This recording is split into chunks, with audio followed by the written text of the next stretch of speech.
As the Trump administration's deportation efforts move forward, we explore the impact on an already backlogged immigration system.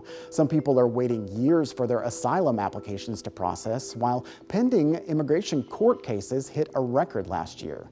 KXAN investigator Avery Travis dug into the numbers in Texas and learned why experts say politics slow down the process even more. Inside this Houston area home, there are small touches of Venezuela.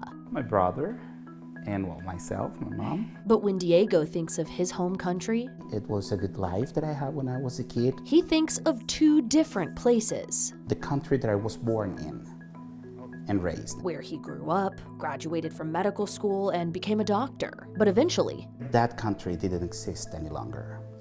It didn't exist in every single way possible. In 1999, the president of Venezuela began making major changes, overseeing a new constitution and using billions of dollars in oil money to fund government-run initiatives such as public housing and health clinics. By the late 2000s, economic growth stalled. A global drop in oil prices, along with accusations of government mismanagement and even corruption growing into the next presidency, pushed the country into a political and economic crisis, still plaguing it today. You kind of become sort of a foreigner in your own country. All the while, Diego's father worked with the political opposition. In 2014, while Diego was furthering his medical training on a temporary visa in Germany, he got a call that changed his life. Out of the blue, your dad calls you and tells you, look, I got to flee because they were going to put me in military prison. I am a terrorist in the eyes of the Venezuelan state. He said anyone connected to his father could be in danger. So, what are you gonna do? I said, okay, well, I cannot go back there. I had a limited visa in Germany, and there was no place for me to go back to. Eventually, he connected with a relative in the United States. He says he started with a temporary visa and eventually applied for asylum. Then, he says he began waiting to present his case to the U.S. government. And, well, that never happened. He's now one of nearly 1.5 million people across the U.S. seeking asylum with a pending case, according to federal data from fiscal year 2024. It's very possible that the information and that the evidence in their case has grown stale. It's also possible that there could be changed circumstances in their country of origin.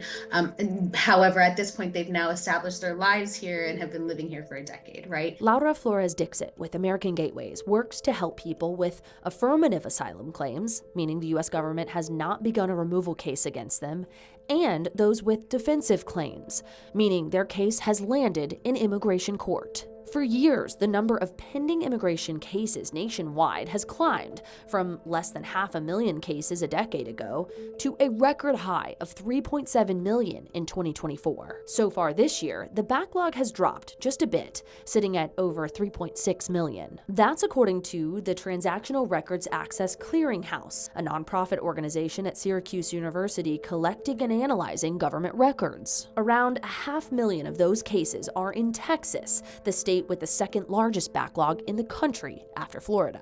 Just at levels we've never seen before. We spent a day inside Austin immigration attorney Mark Kinsler's busy law office, where children's toys, books, and motivational quotes fill the lobby, trying to ease clients' growing concerns about the recent heightened focus on deportation. He says it's hard to predict how the backlog will impact his clients from case to case. So I have people waiting 10 years, and also people are going to go next week. And so it's really the arbitrariness and sort of it's very chaotic. There's no real rhyme or reason to it. His cases, like most in Central Texas, end up here at the San Antonio Immigration Court. Right now, there are around 116,000 cases pending here. And while that backlog has actually gone down compared to the year prior, the backlog is growing at the Pearsall Immigration Court that's just an hour southwest of here. That court processes cases of people who are currently detained in immigration detention centers across our area. We're talking about people who have been detained at times for 6 and 9 months without even ever having a preliminary hearing. In an April memo, the Department of Justice gave legal guidance to fast-track cases in immigration court by allowing judges to drop certain asylum cases without a hearing. It said, quote, "Adjudicators are not prohibited from taking, and in fact should take, all appropriate action to immediately resolve cases on their dockets that do not have viable legal paths for relief or protection from removal. The push to clear the dockets comes as immigration courts around the country face vacancies. A study by the Congressional Research Service showed it would take an additional 700 judges to clear the backlog by 2032. That's more than double the number already working. We needed to overhaul our system, and we didn't. We are still awaiting decades-long updates that we still need Congress to act on.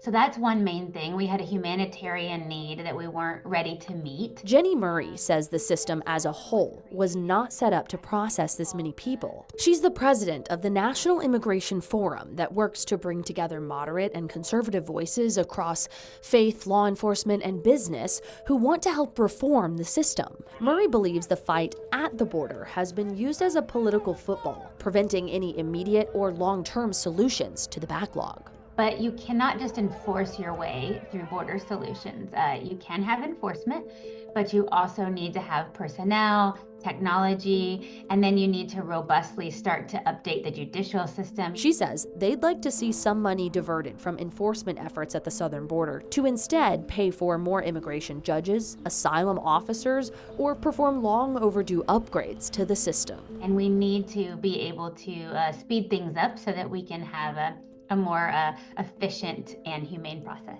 Diego says he believes the wait will be worth it. I just like to think that this is going to pass, and I just need to hold on. Hold tight, very tight. And when the storm passes, I believe, well, perhaps not me, but my children, my grandchildren are going to profit from something that it's great and it's achievable for them. You've reached out to the DOJ to ask about the backlog and some of these other questions over the last few months, right? Yes, Josh, we're still awaiting a response from the DOJ. We'll, of course, update you online when we hear back. In recent days, though, President Trump has addressed this on social media, saying, quote, "We cannot give everyone a trial because to do so would take, without exaggeration, 200 years. We would need hundreds of thousands of trials for the hundreds of thousands of illegals we are sending out of the country. Such a thing is not possible to do." So clearly, a lot of these cases are very complicated, including Diego's. Yes, in fact, he's one of hundreds of thousands of Venezuelans benefiting from a protection called temporary protected status.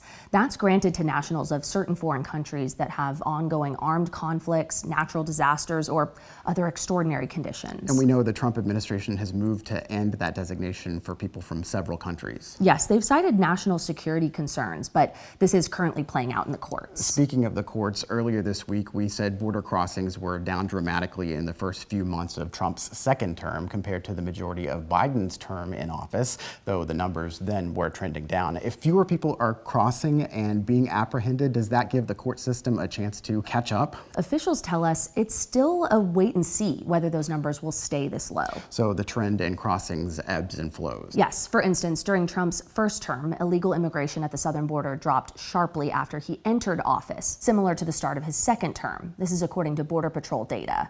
It then began to rise steadily month after month, dropped during the pandemic, and then actually rose again in the months before he left office. We'll continue tracking the trends online. Thanks, Avery.